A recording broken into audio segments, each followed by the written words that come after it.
Hey guys, Man here and welcome back to another review. These are from Maybelline Dream Satin Skin and this one naman is a Dream Velvet.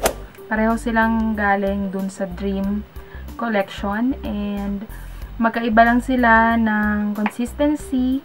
Ito kasi is more on like liquid foundation and this one is kind of para siyang mousse. Dami kasing nagre-request sa akin or nagtatanong kung ano daw ba yung mas maganda sa dalawang ito. And let's see kung sino ang mas okay sa kanilang dalawa. If you guys are interested, then keep on watching.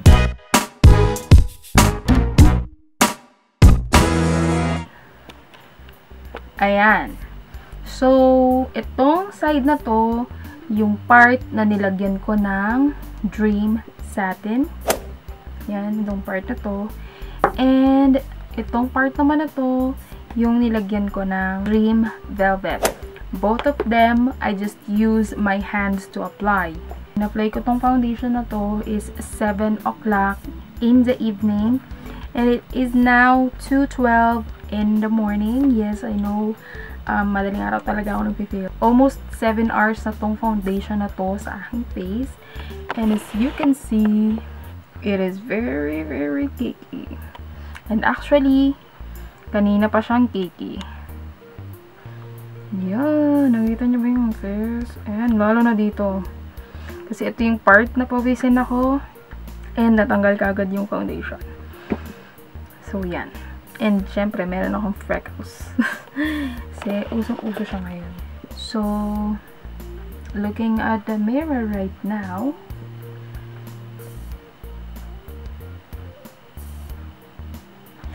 almost the same yung kanilang finish. But, mas magaan yung nandito. Ayan, mas magaan and mas matte kasi yung pakiramdam ko talaga dito. Yung dito medyo may langis akong nararamdaman. And medyo nararamdaman ko talaga may foundation. Hindi naman sobrang bigat. Ito talaga mas magaan yung pakiramdam ko sa side na to. Yun nga lang, yung finish niya is medyo namumuo na. Ayan o. And kita na yung mga chismis. And hindi ko gusto kasi namumuo siya. Ayan o, namumuo siya. Pero dito sa part na Dream Satin, ang ganda niya. Ang ganda pa niya. Plakado pa yung itsura niya. Pero yung dito sa may side ng nose, bam! Namumuo siya. And ito nga, yung part na dito ko, yan yung talagang unang nag-fade sa akin kasi yan yung medyo pawisin ako eh. And dito sa my chin area, okay pa yung sa satin. Dito talaga sa velvet, medyo ano na siya, na ayan, nakikita na yung aking mga pimple marks. Ang ganda niya tingnan sa malayo, but once you close up, kitang-kita yung pagka-cakey nung itsura niya. Hindi naman siya super cakey. Hindi ako nag-primer. Actually, ngayon ko lang talaga ginamit tong foundation na to, na walang primer and hindi ako nag-moisturize beforehand. Kasi ang tagal ko na tong ginagamit, lalo na tong satin. Ginagamit ko siya lagi and nagagandahan ako dito. And this one as well. Both ginagamit ko siya, moisturize and nagpa-prime ako. Pero this time, hindi ko ginawa yun and nagulat ako sa kanyang itsura. Pero sa dalawang to, mas okay yung finish nito compare dito na talagang, ayan, buo-buo na, nagbabakbak na. Ay, yung pros ni Dream Satin, mas plakado siya, mas long wearing siya than this Dream Velvet. Finish ni Dream Velvet, mas maganda siya sa una. Si Dream Satin, mas maganda siya pag tumatagal. Itsura nila sa face, mas nakaka-hide ng pimples or ng imperfections si Dream Satin compared sa Dream Velvet. Yung feel niya sa skin, mas lightweight si Dream Velvet compared to Dream Satin and mas madaling i-apply si Dream Velvet compared to Dream Satin dahil si Dream Velvet is mousse consistency siya, velvety yung consistency niya, so ang dali niyang i-apply. Hindi katulad ni liquid foundation, ito ni Satin liquid foundation siya, so kailangan mo talagang ayusin yung pag-apply sa kanya para maging pantay. Sila ng price 499 pesos. Pareho lang pala yung kanilang pero parang pag tinignan mo is parang mas marami si Dream sa atin. Pero yung sa packaging, for me, mas maganda si Dream Velvet kasi mas madali siyang dalhin. Since hindi siya babasagin. And ang dali niyang ilagay sa bag. And squeeze tube siya. So, ang dali.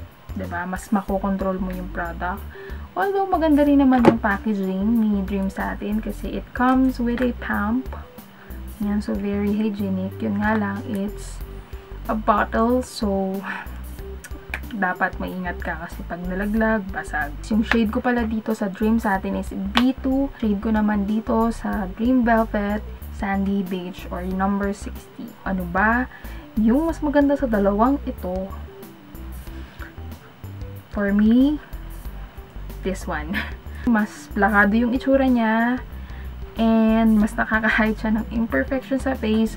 Siguro depende kasi sa preference nyo kung kayo naman yung type na wala naman kayo masyadong imperfections. Tingin ko mas magugustuhan nyo to kasi it's great for everyday. Ang dali niyang i-apply kahit kamay lang. I think mas magugustuhan to nung mga tao na walang masyadong kailangang i-hide sa kanilang face. Pero kung ikaw ay tipo na maraming mga chismis sa face, kailangan mo talaga nung medyo mas makapal yung coverage ba, mas magtatagal. So, mas long-lasting to for me. So, yun lang guys. Hindi ako talaga makapili, pero para sa akin, pareho sila kasing maganda. But for my preference, siguro, mas pipiliin ko si Satin Skin kung magtatagal ako sa labas. Pero, si Dream Velvet, maganda siyang gamitin sa photoshoot. Kung saglit lang naman, hindi masyadong magtatagal, okay siya gamitin kasi sa unang application mo, pack na pack talaga siya. But pag nagtagal na siya, ayun, pag pinawisan ka na, ayun, nag-aano na siya, nagbubobo na siya. Pero ito si Satin, pang matagalan talaga. Nga lang medyo, alam mo yun, kitang-kita talaga na naka-foundation ka. So, yun lang guys. So, that is it. Thank you so much for watching and I hope you find this video helpful. Please hit the thumbs up button if you do and don't forget to subscribe to my channel. So, that is it guys. Thank you so much for watching. Bye!